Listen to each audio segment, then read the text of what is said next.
Hey, welcome back everybody. So I just got done watching the Kyle Rittenhouse trial for today and jumped on Twitter to see what people were talking about, and I see this CNN segment where they've begun crafting this alternate reality timeline myth where Kyle Rittenhouse was given favorable coverage by the media. And she claims that this is the reason that Kyle testified.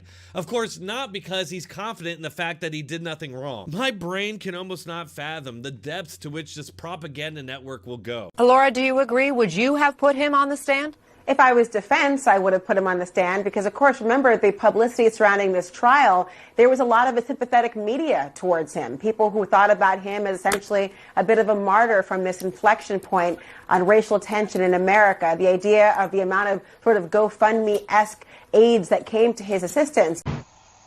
You're a damaged goods lady. Okay. Let me calm down first. No, the media coverage was never favorable to Kyle, and we're going to get right to that.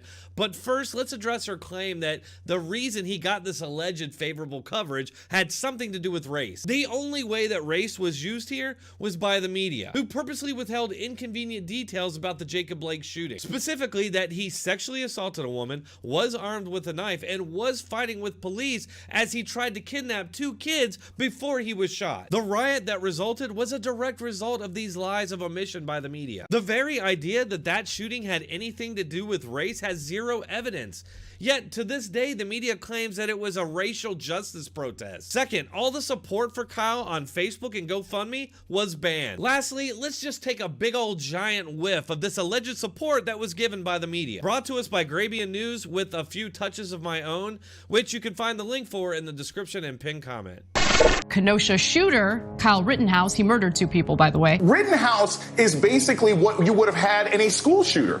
He's a 17-year-old kid. He shouldn't have had a gun. He crossed state lines to supposedly protect property. No, he was going out to shoot people. Kyle Rittenhouse, the 17-year-old vigilante. Kyle Rittenhouse, a vigilante. Kyle Rittenhouse, the armed teenage vigilante. A 17-year-old vigilante, arguably a domestic terrorist, picked up a rifle, drove to a different state to shoot people. Kyle Rittenhouse, a guy who's deeply racist, went with weapons to a Black Lives Matter protest looking to get in trouble. He did. He murdered a couple of people. Rittenhouse, the 17-year-old kid, just running around, shooting and killing protesters. You see the 17-year-old who was radicalized by Trumpism, took his AR-15 to Kenosha and became a killer. A white, Trump-supporting, MAGA-loving, Blue Lives Matter social media partisan, 17 years old, picks up a gun, drives from one state to another with the intent to shoot people. A 17-year-old boy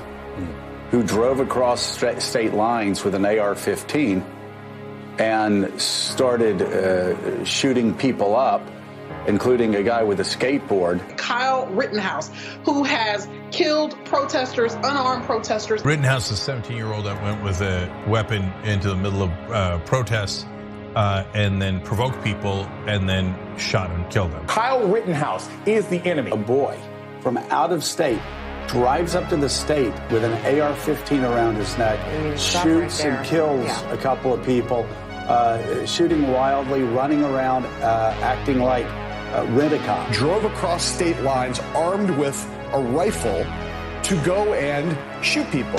The fact is, Kyle Rittenhouse was running from a mob that attacked him and shot at him before he shot anybody. Even after he warned them with his deadly weapon, they continued to pursue him and attack him. That's all I have for this one. Thanks for watching. If you enjoyed it, please hit that like button, share, and subscribe. Then let me know what you think in the comments.